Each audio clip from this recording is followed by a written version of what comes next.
I told you I always wanted to find my purpose and calling, and now I've found it, but it's not what you think. Everybody says, yeah, you found your purpose, it's in your strength, swallowing the swords. No, it's not in my strength, swallowing the swords. It's actually in wielding my weakness, wallowing in my words. You see, my purpose, my calling is to change the world by cutting through fear, one sword at a time, one word at a time. One knife at a time, one life at a time, to inspire you to become superheroes and do the impossible in your life. My purpose is to help others find theirs. What's yours? What is your purpose? What is your calling? What were you put here to do? I believe we're all called to be superheroes and save our planet. What is your superpower? I want you to think back. Remember when you were a little kid? Those big dreams you had? What were your wildest dreams you thought were so wild and so crazy? I bet this wasn't it, was it? I bet this makes your dreams look not so strange after all, doesn't it?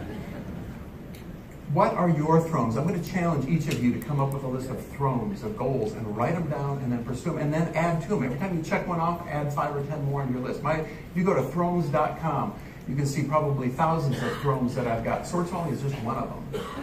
What are your thrones? What is your story? Each one of you has a story. Tell your story, even if your voice is thin and shaky. What is your sword, your double-edged sword of fears and dreams? Swallow your sword, ladies and gentlemen, whatever it might be. Follow your dreams. It's never too late to be whatever you wanted to be. In 1980, I think 84, Steve Jobs was talking to John Scully, who was the vice president of Pepsi. And Steve Jobs asked John Scully, he said, are you just going to sell sugar water the rest of your life? Or are you willing to come change the world? It's up to you. What are you going to do with your life? Are you willing to change the world?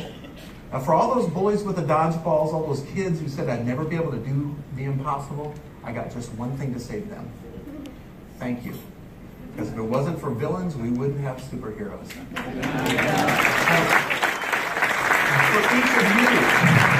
For each one of you who has ever been told you never amount to anything,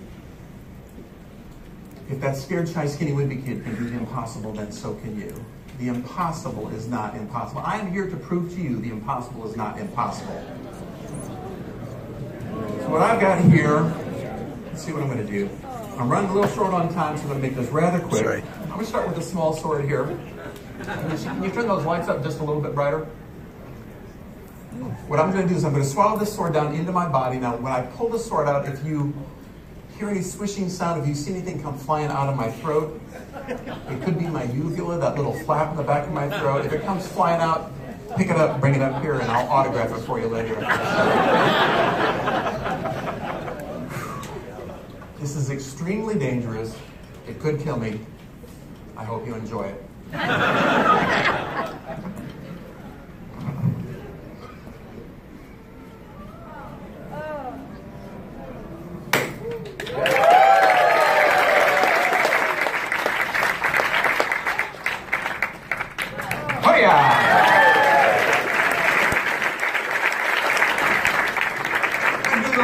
For you, for people that think it folds up in the handle, do something that will not fold up in the handle.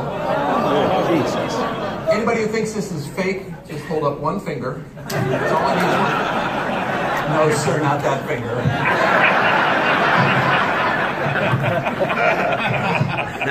Common garden variety has clippers.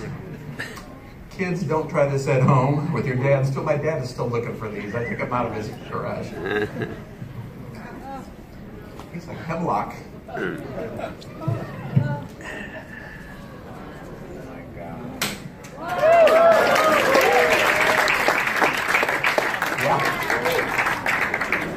Now, I had a special request. This is one of the items that I swallowed on America's Got Talent this last year. I've only swallowed it 2 or 3 times. It's extremely heavy. And what I've got here is a 1929 car axle. I want you to kind of feel this, feel how heavy that is. It's about 10 pounds or so. It's extremely heavy.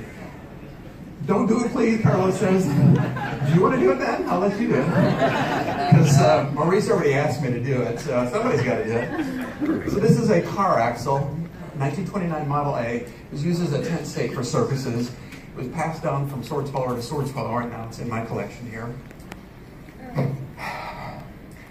things we do to make a living these days. My mom is so proud.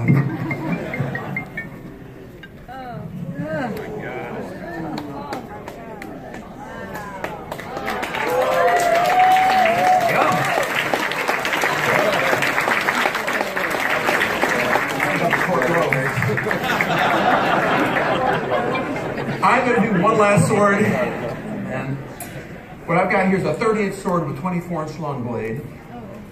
And I'm going to do this one over here on the edge, where there's a little bit of light and a little bit of ceiling room here. The impossible is not impossible. This is called the drop. Now I'm going to need your help on this one, okay?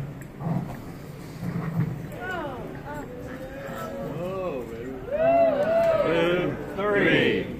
No, I need everybody's help, okay? If you know the words, in order, let's practice. Shall we? Ready? 1, 2, 3. No, that's 2, but you got the idea.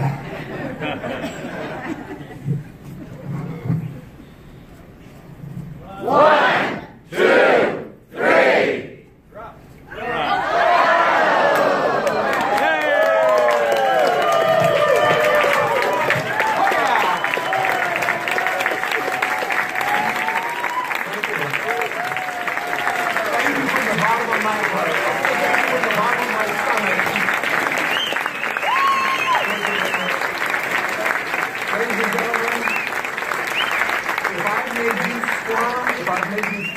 If I've made you wonder in amazement, if I've made you believe the impossible just might be impossible in your life, then my job is done and yours is just beginning. Never stop dreaming, never stop believing. Thank you for believing in me, and thank you for being part of my dream. My name is Dan Meyer, the sword swallower with the red shoes, and the Ig Nobel Meyer, the golden hard hair. God bless you. Thank you so much.